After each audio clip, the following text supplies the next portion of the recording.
pengalaman aku sendiri yang tanpa bimbel, tanpa les privat, dan ya aku belajar otodidak. Misalnya yang berhubungan dengan bagaimana cara kita melayani masyarakat gitu.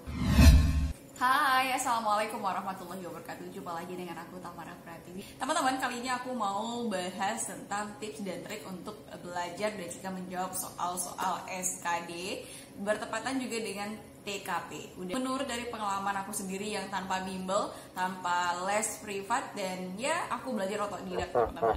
Nah, spesial sekali untuk edisi TKP kali ini. TKP ini adalah hal yang paling menolong kita di SKD. Kenapa sih jadi penolong? Nah, jauh-jauh hari aku udah pernah bilang TKP ini nggak punya nilai yang nol seperti TWK dan TIU, karena di antara optionnya sendiri mempunyai nilai. Jadi jangan sampai kosong di TKP ya. Di TWK TIU aja jangan sampai kosong, apalagi di TKP. Sayang banget nih. Nah, teman-teman, TKP ini tidak sesulit yang kita bayangkan seperti TIU dan TWK. TWK menghafal, TIU kita harus berusaha belajar untuk mengasah otak kita agar bisa berhitung. Kalau TKP, teman-teman, perbanyaklah analisa bagaimana cara kita menguntungkan banyak orang, menguntungkan instansi, dan menguntungkan masyarakat. Nah, untuk belajar TKP sendiri, aku jujur tidak pernah mungkin belajar di rumah yang khusus untuk TKP. Memang aku hanya belajar via smartphone atau mau tryout aja. Jadi karena kita membaca, kita langsung ke soal untuk memperdalam, untuk menambah analisa dan juga kosa-kosa kata yang berhubungan dengan sudut pandang, maka perbanyaklah mengerjakan soal. Itu saja, pasti kita juga akan terlatih untuk bagaimana cara kita menerapkan poin mana yang paling terbaik dan juga untuk soal tersebut. Yuk kita masuk ke tipsnya. Eliminasi dua jawaban bernilai atau poinnya paling rendah.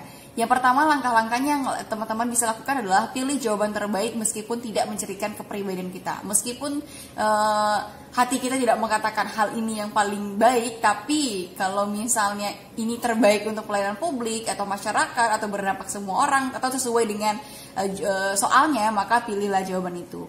Setelah itu, tips lainnya adalah lebih baik memberi daripada menerima. Nah, ini di pelayanan publik juga, bagaimana cara kita memberikan kepada orang lain tanpa meminta sesuatu dari pekerjaan tersebut.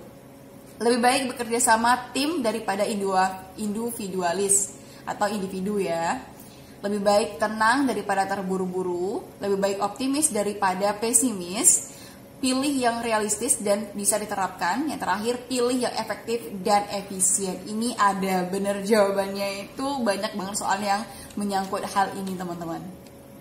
Trik selanjutnya adalah jika semua jawaban kalimatnya bernilai positif, langkah yang teman-teman bisa ambil adalah eliminasi jawaban yang walaupun bagus tapi dapat berdampak tidak baik untuk kesehatan diri sendiri dan pelayanan publik ini. Nah, trik yang ketiga, jika semua yang ada dalam jawaban sebagian bernilai negatif ya, segera eliminasi dari negatif-negatif tersebut. Di tahun 2021 untuk passing grade dari TKPA sendiri naik menjadi 166 poin. Wow, itu banget tinggi sih daripada tahun aku ya. Ada sih ciri-ciri dari masing-masing kisi-kisi tersebut adalah pelayanan publik. Nah, ciri-ciri dari pelayanan publik ini adalah cari yang paling menguntungkan masyarakat banyak ya, masyarakat banyak.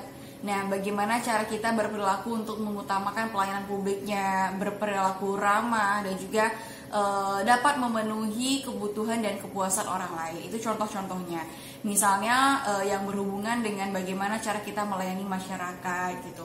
Tidak ada yang salah dari soal itu. Ingat ya, TKP tidak ada yang salah. Tapi bagaimana caranya di dalam soal tersebut yang memang menguntungkan, sangat-sangat menguntungkan masyarakat dibandingkan diri sendiri atau pihak instansinya sendiri gitu. Jadi memang hanya masyarakat di situ.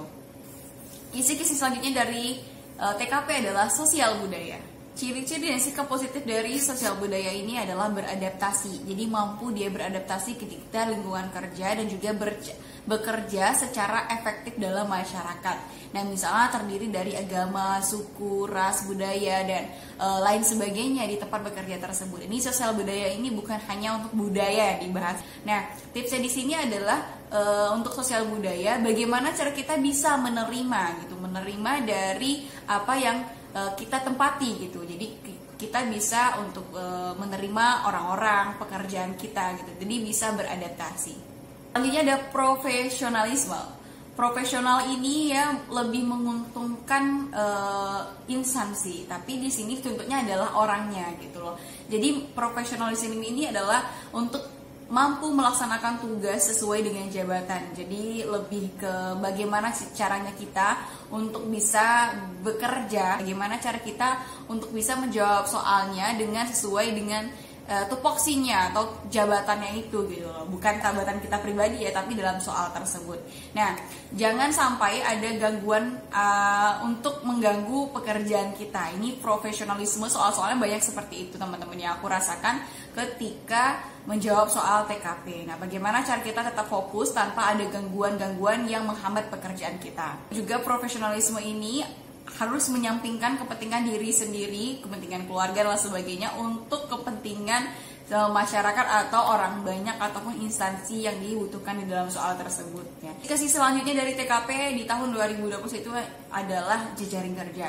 Jejaring kerja ini ya teman-teman harus mengetahui ciri-cirinya dengan cara mampu membangun dan membina hubungan kerja, bisa bekerja sama, bisa berbagi informasi, berkolaborasi dan juga bisa mengedepankan bagaimana cara kita untuk ada tindakan kolaborasi dengan orang-orang banyak atau tempat kerja kita gitu. Jadi pilihlah soal yang memang terbuka kepada semua orang. Kita ke kisi-kisi lainnya dari TKP adalah teknologi informasi dan komunikasi. Nah, ini mampu memanfaatkan untuk teknologi secara efektif dan efisien untuk meningkatkan kualitas kerja kita. Nah, ini dipentingkan sekali dalam soal tersebut, pengetahuan IT di tempat kerja. Nah, ini tetap profesional dalam pekerjaan meskipun menggunakan perangkat IT ya, lebih tidak boleh copy paste dan tidak boleh langsung mengambil tugas orang lain misalnya seperti itu, mengutamakan pelaporan atau jika ada trouble atau gangguan tentang IT tersebut. Nah, kita juga harus tetap cepat tanggap gitu dengan kesalahan atau trouble tersebut. Teknologi informasi dan komunikasi ini bagaimana cara kita untuk bisa memanfaatkan IT dalam kehidupan sehari-hari tapi tidak merugikan orang banyak. Dan yang terakhir adalah anti radikalisme. Anti radikalisme ini adalah yang paling pertama di tahun 2021, sebelumnya belum ada. Tapi bocoran yang aku dapatkan di sini adalah, ini bocorannya bukan negatif ya, tapi bocoran dari teman-teman yang sudah mengikuti Latsar ya, pendidikan Latsar. Ini aku rasakan sekali untuk kita belajar anti radikalisme ini, bagaimana cara kita untuk bisa memiliki peranan penting dalam pelayanan publik. Aku mendapatkan waktu itu di soal dan juga ketika aku wawancara itu kan ada tentang anti radikalismenya juga waktu itu, kebangsaan gitu. Nah, bagaimana cara menjawabnya adalah kita harus memang tidak boleh berpihak kemanapun, maksudnya dalam konteks kita adalah pelayanan masyarakat, berarti kita tidak mengatasnamakan agama kita apa, ras kita apa, tapi kita harus melakukan pelayanan publik itu siapapun orangnya harus berperilaku yang terbaik mungkin gitu, sesuai dengan undang-undang dan juga kesejahteraan masyarakat. Jadi ingat hal-hal positif dalam TKP. Tidak menunda pekerjaan, menyelesaikan pekerjaan tepat waktu, memanfaatkan waktu luang untuk hal-hal yang produktif, terus berhati-hati dalam setiap perbuatan. Nah, menyadari bahwa manusia hidup saling menolong, ini yang berkolaborasi tadi ya. Tidak ada manusia yang bisa hidup sendiri, tidak ada manusia yang sempurna. Semua memiliki kelebihan dan kekurangan. Terimalah kekurangan diri sendiri dan orang lain. Terima kasih, sampai jumpa di video selanjutnya. Semoga teman-teman sehat dan wassalamualaikum warahmatullahi wabarakatuh.